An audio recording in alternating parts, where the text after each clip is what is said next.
Hello everyone. आज हम discuss करेंगे ग्रुप 18 एलिमेंट। ग्रुप 18 एलिमेंट को हम लोग नोबल गैसेस भी कहते हैं। बहुत ही इंटरेस्टिंग टॉपिक है। ग्रुप 18 एलिमेंट में कौन कौन से एलिमेंट आते हैं? Helium, neon, argon, krypton, xenon और रेडॉन। आप लोग जानते हैं कि ग्रुप 18 के जो एलिमेंट है इनको हम लोग क्या क्या बोलते हैं? नोबल गैसेस बोलते हैं। और क्या बोलते हैं भाई इनको? इनर्ट गैसेस बोलते हैं। और इनको हम रेयर गैसेस भी कहते हैं क्योंकि इनकी अमाउंट बहुत ही कम होती है एटमॉस्फेयर में। So these are known as rare gases. तो इनको बोला जाता है नोबल गैसेस, इनर्ट गैसेस और रेयर गैसेस। तो इनर्ट क्यों कहते हैं ये आप लोग बहुत अच्छे से जानते हैं क्योंकि इनकी आउटरमोस्ट सेल में कितने इलेक्ट्रॉन है? 8 electron. They are fully filled. सिर्फ हीलियम को अगर हम छोड़ दें, हीलियम के आउटरमोस्ट सेल में कितने हैं? 2 इलेक्ट्रॉन। बाकी सबके आउटरमोस्ट सेल में 8 इलेक्ट्रॉन है। तो दे आर वेरी स्टेबल, किसी से रिएक्ट नहीं करते, इसलिए इनको हम बोलते हैं इनर्ट गैसेस।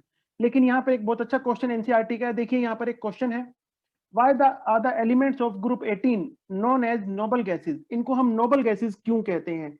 तो देखिए इनको पहले इनर्ट बोला जाता था क्योंकि किसी के साथ रिएक्ट नहीं करते थे। लेकिन आप आज के दिन जानते हैं कि जीनॉन जीनॉन कुछ एलिमेंट के साथ रिएक्ट कर लेता है, तो इसलिए फिर हम इसको नोबल गैसेस बोलते हैं। एनसीईआरटी का सोल्ड आंसर है, ये एग्जाम्पल है। तो अगर मैं आपको एनसीईआरटी वाला ही एग्जाम आंसर इसके अंदर बताऊं आपको, तो इसका आंसर क्या है? Because they have completely filled, they have completely filled stable configuration, they have completely filled stable configuration and reacts with a few elements and reacts with a few elements only under certain condition, इसलिए इनको हम लोग बोलते हैं noble gases. तो क्योंकि ये fully filled है, स्टेबल है, लेकिन फिर भी कुछ एलिमेंट के साथ ही रिएक्ट कर लेते हैं, इसलिए इनको बोला जाता है नोबल गैसेस। आगे देखते हैं इनकी प्रॉपर्टीज। नेक्स्ट है इलेक्ट्रॉनिक कॉन्फ़िगरेशन। तो इलेक्ट्रॉनिक कॉन्फ़िगरेशन आप समझते ही हैं, जैसे नियॉन है। नियॉन में एटॉमिक नंबर कितना है? 10, 1s2, 2s2, 2p6। तो अगर हमसे कोई पूछे कि जनरल कॉन्फ़िगरेशन क्या होगा नोबल गैसेस का, तो हम बोलेंगे NS2 NP6, हीलियम को छोड़ के। तो हीलियम को छोड़ के बाकी एलिमेंट्स का जनरल कॉन्फ़िगरेशन क्या होगा? NS2 NP6। नेक्स्ट टॉपिक देखिए, एटॉमिक रेडियस। तो हम लोग जानते हैं कि जब हम लेफ्ट से राइट आते हैं, जब हम एक पीरियड में लेफ्ट से राइट आते हैं तो साइज क्या हो जाता है? छोटा। तो ग्रुप 18 का साइज ग्रुप 17 से क्या होना चाहिए? छोटा। लेकिन ऐसा नहीं होता। बहुत ही इंपॉर्टेंट क्वेश्चन 11th में भी हम पढ़ते थे, 12th में भी हमारे पास एनसीईआरटी का बैक क्वेश्चन है, बैक एक्सरसाइज का। Why do noble gases have comparatively large atomic size? Noble gases का साइज बड़ा क्यों होता है? मैं आपको बता दूं कि कंपटीशन का एक बहुत अच्छा क्वेश्चन है कि पूरी पीरियोडिक टेबल में किस ग्रुप के एलिमेंट का साइज सबसे बड़ा है।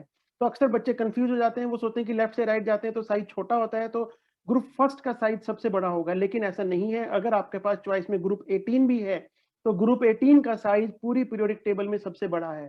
तो यहाँ पर देखिए, यहाँ पे एक क्वेश्चन बन गया कि नोबल गैसेज का साइज बड़ा क्यों होता है। तो ये क्वेश्चन हम लोगों ने 11th क्लास में भी किया है, एक बार हम फिर से कर लेते हैं। इसके दो रीजन होते हैं, एक होता है वंडरवाल रेडियस। तो देखिए, आप लोगों ने 11th क्लास के अंदर पढ़ा होगा कि हम एटम का साइज मेजर नहीं कर सकते, तो हम क्या करते हैं, एक मॉलिक्यूल लेते हैं, उसका हाफ कर देते हैं, उसका साइज लेकर के हाफ कर देते हैं। ये सब हम 11th क्लास में पढ़ते थे। तो यहाँ पर एक रीजन तो ये है कि जो नोबल गैसेज है उसमें हम वंडरवाल रेडियस लेते हैं। और अगर मैं इसको ग्रुप 17 से हेलोजन से कंपेयर करूं तो वहां पर हम कोवलेंट रेडियस लेते थे। और हम लोग जानते हैं कि जो वंडरवाल रेडियस है it is greater than covalent radius, इसलिए इनका साइज बड़ा होता है। सेकेंड रीजन हम इसका लिख सकते हैं इलेक्ट्रॉनिक कॉन्फ़िगरेशन। तो इलेक्ट्रॉनिक कॉन्फ़िगरेशन कैसे इसका आंसर होगा? देखिए, आप लोग जानते हैं कि जो ग्रुप 18 के एलिमेंट हैं they have fully filled stable configuration. तो फुली फिल्ड का मतलब क्या होता है? फुली फिल्ड का मतलब होता है कि नंबर ऑफ इलेक्ट्रॉन्स ज्यादा हैं। तो आउटरमोस्ट शेल में इलेक्ट्रॉन ज्यादा है, और आप जानते हैं कि इलेक्ट्रॉन और इलेक्ट्रॉन एक दूसरे को क्या करेंगे? रिपेल करेंगे। तो उस रिपल्शन की वजह से भी साइज इनका थोड़ा सा बड़ा हो जाता है। तो यहाँ पर हम दो रीजन लिख सकते हैं, एक वंडरवाल रेडियस होते हैं, इस वजह से साइज बड़ा है, और दूसरा फुल्ली फिल्ड होने के कारण इलेक्ट्रॉन और इलेक्ट्रॉन के बीच में रिपल्शन ज्यादा होगी, इसलिए इसका साइज बड़ा है।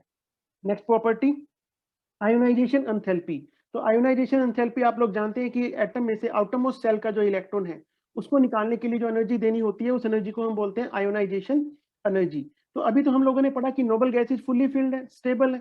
अब स्टेबल हैं तो क्या उनमें से इलेक्ट्रॉन निकालना इजी होगा? नहीं भाई, स्टेबल है तो कैसे निकलेंगे इलेक्ट्रॉन? तो इलेक्ट्रॉन निकालने के लिए हमें क्या देनी पड़ेगी?